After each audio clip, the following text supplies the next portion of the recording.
Alam mo ba na World TB Day ang March 24? Taon-taon, binibigyan ng kahalagaan ang sakit na tuberculosis dahil ito ay patuloy na nagdadala ng pagkamatay at kapansanan. Ayon sa World Health Organization, 10.6 milyong katao ang nagkasakit sa TB noong taong 2022 at 1.3 milyon ang namatay. 2/3 o 2/3 ng kabuuang kaso ng TB sa buong mundo ay nagmula sa mga 8 bansa na ito. Kabilang dito ang Pilipinas. Top 4 tayo sa mga bansang may pinakamaraming kaso sa buong mundo.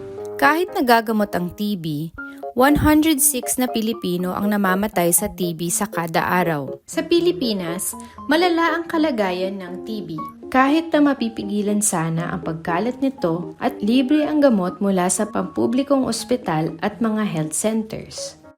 Alam mo ba na marami kang magagawa para makatulong labanan ang TB? Nagsisimula ito sa pagbahagi ng tamang kaalaman. Ang TB ay mula sa mikrobyong Mycobacterium tuberculosis. Madalas ito nakakaapekto ng baga. Ngunit, maraming ibang parte ng katawan na maaari ding matamaan ng TB. Ang TB ay nakukuha sa hangin mula sa isang taong may TB sa baga. Tuwing siya ay umuubo, bumabahing, nagsasalita o kumakanta. Maaaring manatili ng mas matagal ang TB sa hangin sa mga kulob at madidilim na mga lugar.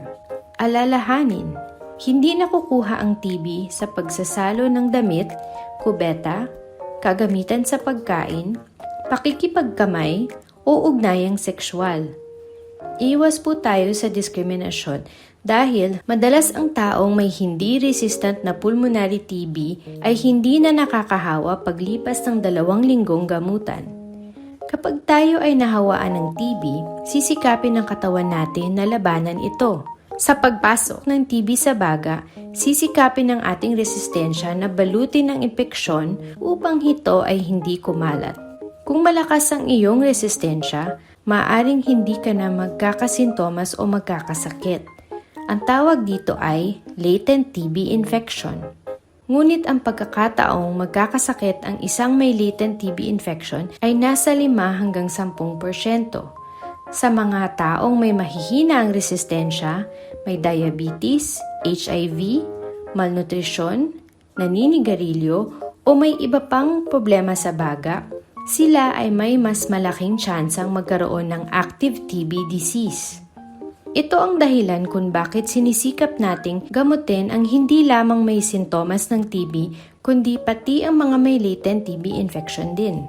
Ang sintomas ng TB sa may edad na 15 taon pataas ay ubo na tumagal ng 2 linggo o higit, lagnat o sinat na pwedeng pabalik-balik, hindi sinasadyang pagpayat, pagpapawis sa gabi o panghihina.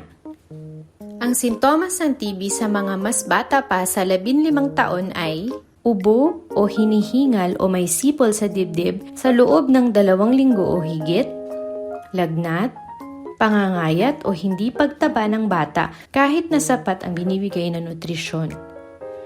Kapag na may posibleng sintomas o di kaya'y may exposure sa TB, dapat magpa-chest x-ray at magpakonsulta sa doktor. Posibleng bahagya o mild lang ang mga sintomas kaya madalas hindi nabibigyan pansin.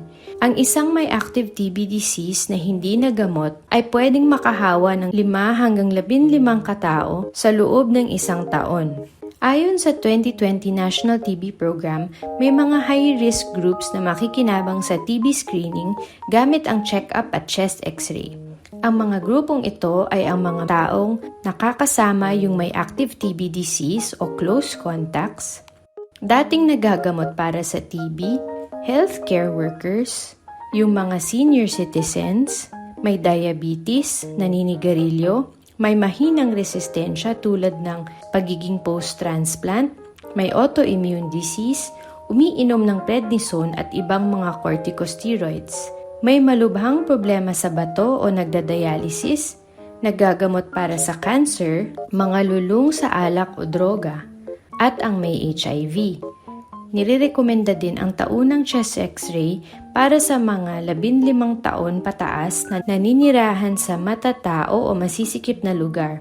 Mga nagtatrabaho sa minahan, construction worker, mga driver sa pampublikong transportasyon, factory, yung mga taong nasa bilangguan, home for the aged o bahay ampunan, kahit na sila ay walang sintomas. Kapag hindi nagamot ang taong may TB, 45% sa kanila ay mamamatay at halos lahat ng TB na may HIV ay mamamatay. Kaya dapat tulong-tulong tayo sa laban na ito. Ibahagi natin ang kaalamang ito.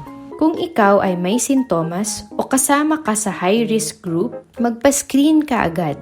Kung ikaw ay isa sa mga TB patients, mag-follow up, sumunod at tapusin ang tamang gamutan upang hindi maging resistant ang inyong TB. Dahil ang tuberculosis ay maaaring magamot at mapagaling. Hinihikayat namin ang iba't ibang mga sektor ng lipunan na mag-invest at bigyan ng suporta ang problema sa TB. Kaya lamang natin ito kung tayong lahat ay magtulungan. Lahat tayo ay dapat mag-invest sa labanan ng TB. Yes, we can end TB.